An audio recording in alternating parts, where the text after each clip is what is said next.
Was صلح حدیبیہ. صلح حدیبیہ آخر میں کیا تھی، اس کی حقیقت کیا تھی اور اس کے ثمرات کیا تھے؟ نبی پاک صلی اللہ علیہ وسلم نے جب یہ صلح حدیبیہ کا معاہدہ طے کیا تو اس میں ہر شرط قبول کی سامنے والے گروپ کی، جو کہ مخالف گروپ تھا مکے کے مشرکوں کا. یہاں تک کہ اگر مدینہ سے کوئی بندہ بھاگ کر مکے میں چلا جائے گا تو مکے والے اس کو واپس نہیں کریں گے. مکے والا کوئی بندہ بھاگ کے آ جائے مدینہ میں تو مدینہ والے لوگ اس بات کے پابند ہوں گے کہ وہ اس بندے کو واپس مکے والوں کے حوالے کر دیں.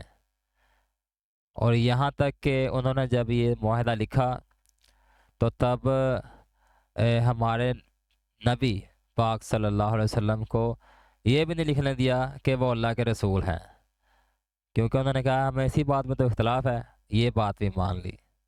حج بھی نہیں کر سکتے، اور بھی یعنی کہ ہر طرح کی شرط مان لی. صرف اور صرف کس لیے؟ اس لیے کہ امن میں رہ کر جتنا انسان ترقی کر سکتا ہے اتنا جنگی حالات میں رہ کر انسان کبھی بھی نہیں ترقی کر سکتا. وہ صلح حدیبیہ جتنی دیر قائم رہا اتنی ہی دیر تک قائم رہا جب تک مکے کے مشرکوں نے کوئی جو ہے نا چالاکی نہیں کی. جب انہوں نے چالاکی کی تو اس معاہدے کو ہوئے کافی ٹائم ہو گیا تھا. مسلمان بہت زیادہ تعداد میں بڑھ چکے تھے، پڑھ لکھ چکے تھے، دانش مند تھے، اور لوگ اسلام کی دعوت کو بہت ہی زیادہ قبول کر رہے تھے. تو جب یہ معاہدہ ٹوٹا تو مکے کے کافروں کو لگا کہ مدینے والوں کا تو لشکر بہت بڑا ہے، ہم ایسے ہی کچلے جائیں گے. انہوں نے معاہدے کو دوبارہ سے جوڑنے کی کوشش کی،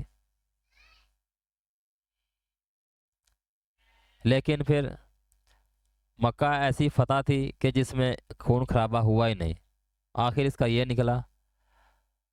اور اس میں جو ہمیں سبق ملتا ہے وہ یہ ہے کہ دنیا میں جس کسی دنیا کے حصے میں کوئی ایک گروپ ہے جو مسلمانوں کا ہے، جو کہتا ہے کہ ہمیں آزادی چاہیے، ہم ایک آزاد ملک چاہتے ہیں، ہم اس ملک کے ساتھ نہیں جڑ کے رہنا چاہتے،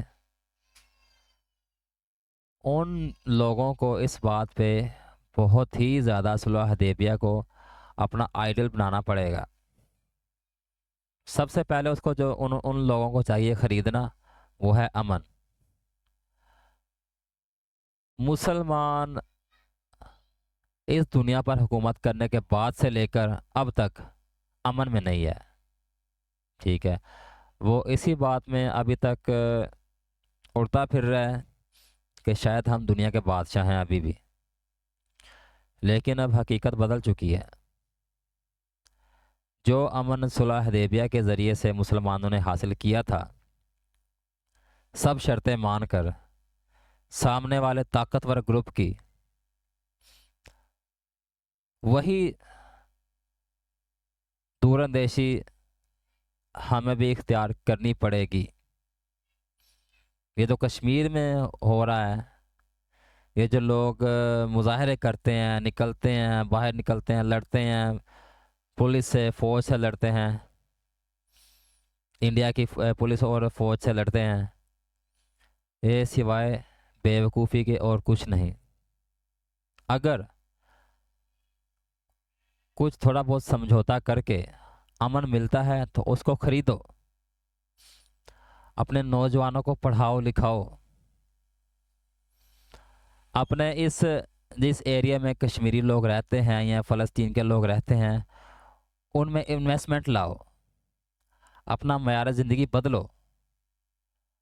جب تمہاری آواز اپنے ملک سے باہر نکلنا شروع ہو جائے گی تو سمجھ لینا کہ آزادی بھی قریب ہے. اس طرح سے سافٹ امیج نہیں جاتا کسی کا بھی. سافٹ امیج تبھی دنیا کے سامنے جائے گا